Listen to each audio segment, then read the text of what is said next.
Noong 1996 sa property na ito natagpuan ng halos 5,000 mga buto ng tao.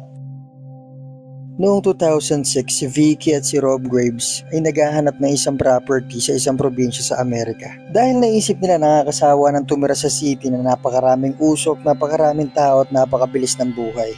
Kasama yung dalawa nilang teenager na anak, nagsimula silang mag-search tungkol sa ibang probinsya sa Amerika kung meron dito mga property na for sale. At meron nga silang nakitang napakamura at napakalaking property. Hindi sila nag-i-expect ng kahit ano pero gusto nilang makita para masubukan kung ito ba talaga yung bahay na makukuha nila.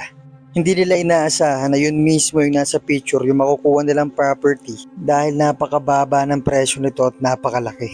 Kaya kinonta kaagad nila yung real estate agent na umahawak ng property na yun at agad nilang pinuntahan yung address na tinatawag na Fox Hollow Farm. So pagdating nila doon, nakita kaagad nila yung napakagandang bahay at napakalawak na property nito.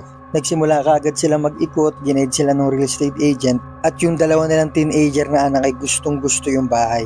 Dahil bukod sa napakaganda ng bahay at napakalawak nito ay meron pa itong swimming pool sa loob. Ito yung mismong property hinahanap ni Rob at ni Vicky Graves. Hindi talaga sila makapaniwala dun sa napakababang presyo nito kaya nagtanong pa sila na nagtanong dun sa real estate agent na kung may iba pa ba silang dapat bayaran o may dapat pa silang lakarin. Pero sabi nito sa kanila ay wala na silang kailangan bayaran pang iba kundi yung presyo lang na nakalagay dun sa property.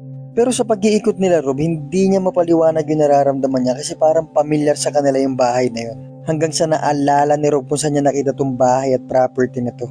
Hindi niya alam kung nabasa niya ba yun sa dyaryo o napanood niya sa TV. Pero ang alam niya, ito yung bahay ni Herb Baumeister na isang suspect sa pagpatay sa napakaraming kabataan sa lugar nila at isa sa tinuturing na serial killer sa Indiana.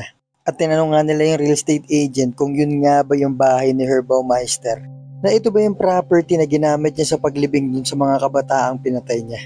So yung real estate agent na halos ina-expect na malalaman din naman nila to ay sinabi nilang sa kanila na ito yung bahay ni Herb Baumeister. Kaya napakamura nito. Pagmamayari ito ngayon ng isang real estate investor at walang gustong bumili dahil sa history nito kaya napakababa ng presyo nito ngayon. So si Vicky Graves alam niya rin yung kwento ni Herb Baumeister.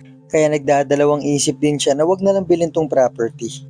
Pero si Rob gustong gusto niyang bilhin yung property sa kabila ng history nito dahil napakababa ng presyo, napakalaki ng lupa at napakaganda pa ng pwesto ng bahay. Ayaw sanang pumayag ni Vicky dahil nga sa history ng bahay. Pero bandang huli napapayag din siya ni Rob dahil bukod dito ay napakaganda talaga ng bahay at gustong gusto ng dalawa nilang anak yung swimming pool.